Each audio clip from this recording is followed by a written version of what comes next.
Titanic अपने समय का सबसे शानदार और सुरक्षित माना जाने वाला जहाज। ये जहाज जब डूबा तो लोगों का समुद्र के सफर से विश्वास ही उठ गया था। सालों तक वैज्ञानिक समुद्र की सतह में इस जहाज की तलाश करते रहे और जब इस जहाज को ढूंढ निकाला गया तो इसे समुद्र से बाहर लाने की कोशिशें भी की गई, लेकिन आज इतने सालों के बाद भी टाइटैनिक को समुद्र से बाहर निकालना मुमकिन नहीं हो पाया है। आखिर ऐसी क्या मजबूरी है कि टाइटैनिक आज तक समुद्र में से नहीं निकाला जा सका? तो ये कोई मिस्ट्री है। जानना चाहते हैं तो वीडियो को अंत तक जरूर देखिए। दोस्तों, टाइटैनिक का नाम तो हम सब ने सुना ही है और अगर आपने टाइटैनिक फिल्म देखी होगी तो आप इस जहाज के बारे में बहुत कुछ जानते भी होंगे, जैसे कि यह जहाज एक बहुत ही शानदार जहाज था और जो उस वक्त का सबसे सुरक्षित जहाज माना जाता था। आज से ठीक 110 साल पहले यह जहाज अपनी आखिरी सफर पर निकला था और कभी मंजिल तक नहीं पहुंच पाया। सबसे पहले यह जान लीजिए कि इसका निर्माण कैसे हुआ, बना कैसे जहाज। British shipping company white star line को 3 ओलंपिक क्लास जहाज बनाने का जिम्मा सौंपा गया। ओलंपिक क्लास मतलब बड़े बड़े जहाजों की एक ग्रेड होती, समझ लीजिए एक कैटेगरी होती है, उन्हें ओलंपिक क्लास कहा जाता है। इस तरह टाइटैनिक का निर्माण कार्य 31 मार्च 1909 को शुरू हुआ। उत्तरी आयरलैंड के बेलफास्ट में स्थित हारलैंड एंड वुल्फ शिपयार्ड में इस जहाज को तैयार किया गया। टाइटैनिक को तैयार करने में उस समय $7.5 मिलियन का खर्च आया था, जो आज की तारीख में $192 मिलियन यानी कि करीब 14 अरब रुपए के बराबर है। सोचिए 14 अरब रुपए अगर डूब जाएं जहाज के रूप में समंदर की सतह में, तो सोचिए क्या हालत होगी उन कंपनीज की। और उसके साथ में इतने सारे लोगों की जिंदगी जाने का जो इल्जाम, जो तोहमत उनके ऊपर लग जाएगी, जो आरोप उनके ऊपर लग जाएंगे, एक हिसाब से बहुत बड़ा लॉस था टाइटैनिक का डूबना। खैर, इस जहाज में 16 वाटर टाइट कंपार्टमेंट थे जो जहाज में पानी भरने के दौरान बंद हो सकते थे। इस जहाज को अपने समय से कहीं आगे के समय के हिसाब से तैयार किया गया था। ये कह सकते हैं कि उस काल का ये फ्यूचरिस्टिक जहाज था। टाइटैनिक 10 अप्रैल 1912 को अपनी पहली यात्रा पर ब्रिटेन के साउथहैम्पटन बंदरगाह से न्यूयॉर्क के लिए निकला था। इसे देखने 10,000 लोग इकट्ठा हुए थे। सिर्फ इस जहाज को पानी में तैरता हुआ अपने सफर पर निकलते हुए देखने के लिए 10,000 लोग इकट्ठा हुए थे। सोचिए कितना बड़ा हाइप, कितना बड़ा क्रेज हुआ होगा टाइटैनिक के लिए उस जमाने में।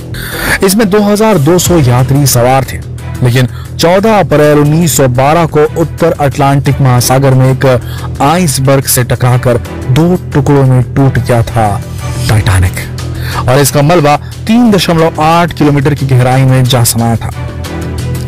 टाइटैनिक हादसे में करीब 1500 लोग मारे गए थे। दोस्तों, इसे उस समय की सबसे बड़ी समुद्री घटनाओं में से एक माना जाता है। लगभग 70 साल तक इस जहाज का मलबा अनछुआ ही समंदर के अंदर पड़ा रहा। पहली बार साल 1985 में टाइटैनिक के मलबे को खोजकर्ता रॉबर्ट बलार्ड और उनकी टीम ने खोजा था। उन्होंने पता लगाया कि टाइटैनिक समुद्र तल में कहां है और किस हालत में है। टाइटैनिक के मलबे पर की गई रिसर्च से कई ऐसी बातें सामने आई जिन्होंने सभी को चौंका दिया।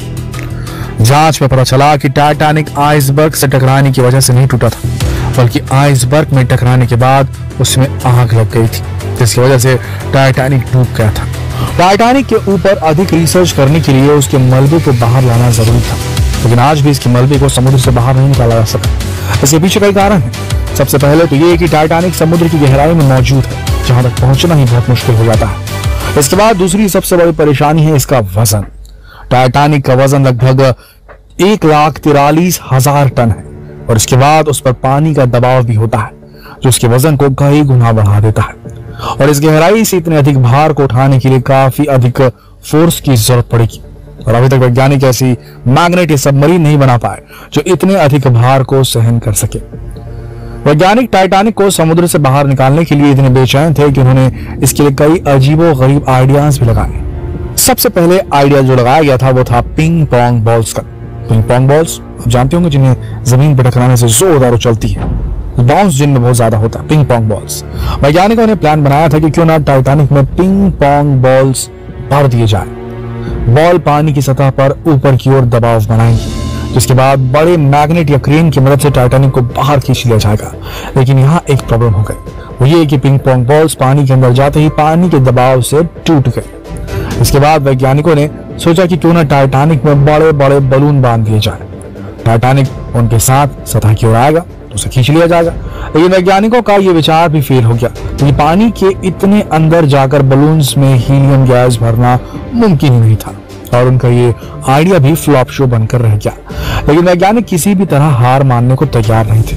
उन्होंने फिर एक आइडिया लगाया। उन्होंने कहा कि बर्फ पानी के ऊपर तैरती है क्योंकि उसका घनत्व पानी से कम होता है, तो क्यों ना टाइटैनिक जिस जगह पर डूबा हुआ है उस जगह के पानी को बर्फ में बदल दिया जाए। वैज्ञानिकों ने इस पर काम शुरू कर दिया। उन्हें पता लगा कि लिक्विड नाइट्रोजन की मदद से काम आसानी से किया जा सकता है। लेकिन फिर गैस कंपनी ने अनुमान लगाया कि इस प्रोजेक्ट में 0.5 मिलियन टन लिक्विड नाइट्रोजन की जरूरत पड़ेगी और इतनी अधिक मात्रा में लिक्विड नाइट्रोजन को समुद्र की गहराई में ले जाना मुमकिन नहीं। तो बस एक बार फिर वैज्ञानिकों का आइडिया फेल हो गया। लेकिन वैज्ञानिक अब भी होपलेस नहीं हुए थे, नाउम्मीद नहीं हुए थे। इसके बाद एक शिप बिल्डिंग कंपनी ने एक आइडिया दिया कि पहले टाइटैनिक के ऊपर जमी शैवाल को साफ किया जाए।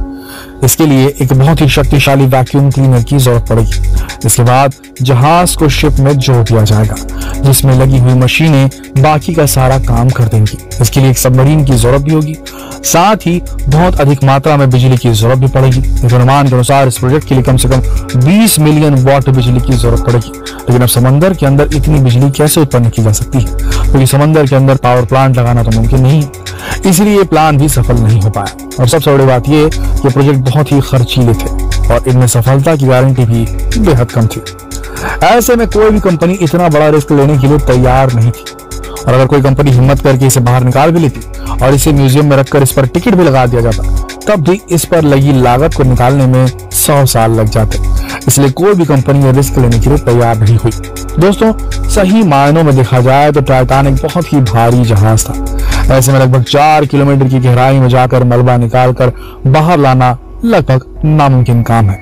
वहीं ये भी बताया जा रहा है कि समंदर के अंदर अब टाइटैनिक का मलबा ज्यादा समय तक टिक भी नहीं पाएगा, क्योंकि वो बड़ी तेजी से गल रहा है। रिसर्चर्स की माने तो आने वाले 20 से 30 सालों में टाइटैनिक का मलबा पूरी तरह गल जाएगा और समुद्र के पानी में मिल जाएगा।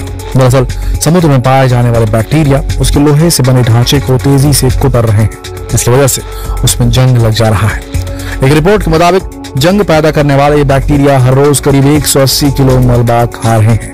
यही वजह है वैज्ञानिक मानते हैं कि अब टाइटैनिक की उम्र ज्यादा नहीं बची है और कुछ ही सालों में इसका नामो निशान मिट जाएगा और रह जाएंगी बस इसकी यादें।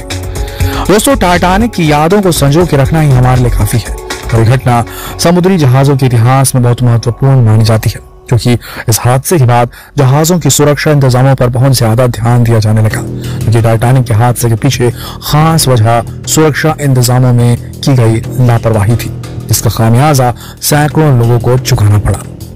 तो दोस्तों, आपको क्या लगता है, क्या टाइटैनिक को बाहर निकालने में करोड़ों रुपए खर्च करना सही है? हमें कमेंट में जरूर बताइएगा। वीडियो को अपने दोस्तों के साथ जरूर शेयर करें ताकि वो भी जान सकें कि आखिर टाइटैनिक को आज तक क्यों नहीं निकाला जा सका। वीडियो लाइक करें और हमारे चैनल को सब्सक्राइब करें ताकि हमारी नई वीडियोस की जानकारी आप तक सबसे पहले पहुंचे। कल फिर मिलेंगे एक और दिलचस्प वीडियो में। तब तक के लिए आप सबका इस वीडियो के अंत तक बने रहने के लिए दिल से धन्यवाद।